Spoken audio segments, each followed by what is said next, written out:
Assalamualaikum warahmatullahi wabarakatuh. Alhamdulillahirabbil alamin wa bihi nasta'inu ala umri dunya waddin. Asyhadu an la ilaha illallah wa la syarikalah wa asyhadu anna Muhammadan abduhu wa rasuluh. Allahumma shalli ala Muhammad wa ala alihi wa sahbihi ajma'in. Amma ba'du faya ayyuhal hadirun ittaqullaha haqqa tuqatihi wa la tamutunna illa wa antum muslimun.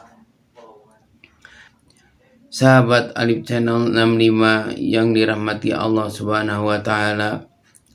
Setelah Rasulullah SAW menyampaikan hakikat dan dakwah Islam serta membacakan Al-Quran, mereka pun menerimanya. Terlebih lagi mereka mengetahui dari orang Yahudi akan kedatangan Nabi baru di zaman ini, dan mereka akan memeranginya sebagaimana peperangan terhadap Ad dan Samud.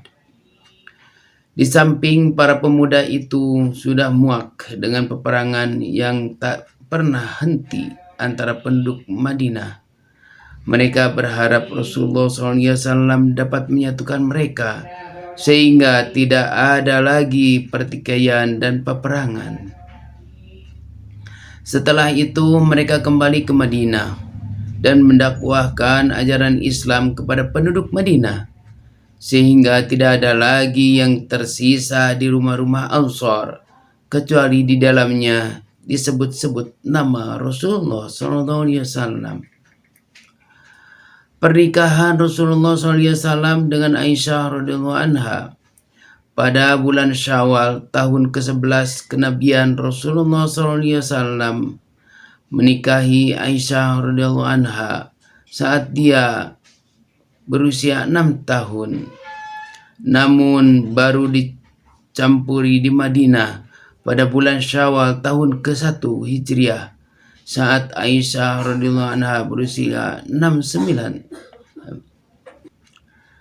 Pada bulan Syawal tahun ke-11 kenabian, Rasulullah SAW menikahi Aisyah radhiyallahu anha saat dia berusia 6 tahun, namun baru dicampuri di Madinah pada bulan Syawal tahun ke-1 Hijriah saat Aisyah radhiyallahu anha berusia 9 tahun. Di tengah kesedihan mendalam, mereka ditinggal orang-orang dekat, sementara tekanan dari pihak orang kafir Quraisy kian bertambah.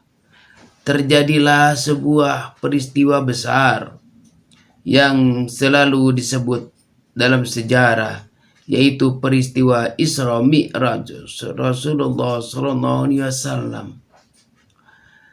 Tidak disepakati secara pasti kapan persisnya peristiwa itu terjadi.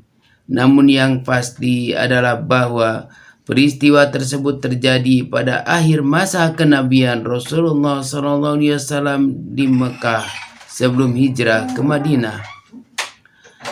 Rincian peristiwa Rasulullah SAW isrokan atau diperjalankan dengan jasadnya dari Masjidil Haram ke Baitul Maqdis dengan mengendari buraq dan ditemani oleh malaikat Jibril alaihissalam. Kemudian di sana beliau singgah dan menjadi imam salat bagi para nabi, sementara buraq diikat di lingkaran pintu Masjidil Aqsa. Pada malam itu juga beliau dengan buraqnya Mi'raj atau naik dari Baitul Maqdis ke langit dunia. Satu demi satu lapis langit beliau lewati, dan setiap kali beliau melewati sebuah lapis langit, beliau menemui para nabi, mulai dari Nabi Adam alaihissalam di langit pertama hingga Nabi Ibrahim di langit ke-7.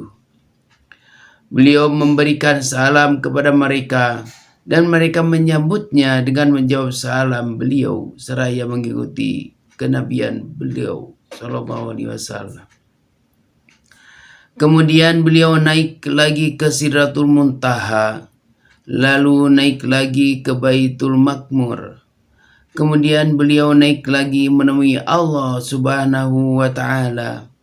Beliau mendekat kepadanya, lalu Allah memberikan wahyunya, yaitu tentang perintah salat sebanyak 50 waktu dalam setiap hari. Setelah itu beliau kembali lalu menemui Nabi Musa. Beliau bertanya, "Apa yang diperintahkan Allah kepadamu?" Beliau menjawab, 50 salat. Nabi Musa alaihissalam berkata lagi, "Umatmu tidak akan kuat dengan perintah itu. Kembalilah menemui Tuhanmu. Mintalah keringanan untuk umatmu." Kemudian Rasulullah SAW bersama Jibril kembali menemui Allah Subhanahu wa Ta'ala.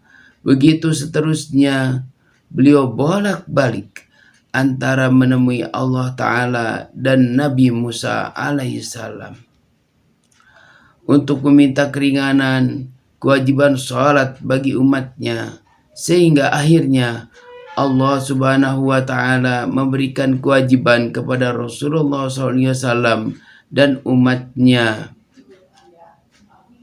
untuk sholat 5 waktu dalam sehari.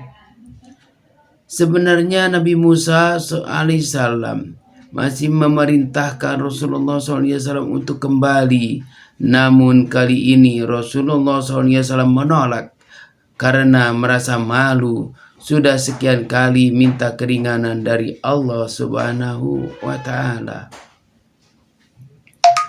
Pada peristiwa Isra Mi'raj, Rasulullah SAW diperlihatkan beberapa hal, diantaranya Rasulullah SAW ditawarkan khamar dan susu. Beliau memilih susu, maka dikatakan kepadanya, "Engkau telah diberi petunjuk atas fitrah.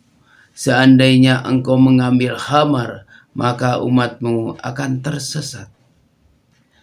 Beliau melihat orang-orang yang memakan harta anak yatim. Mereka memiliki bibir seperti bibir onta.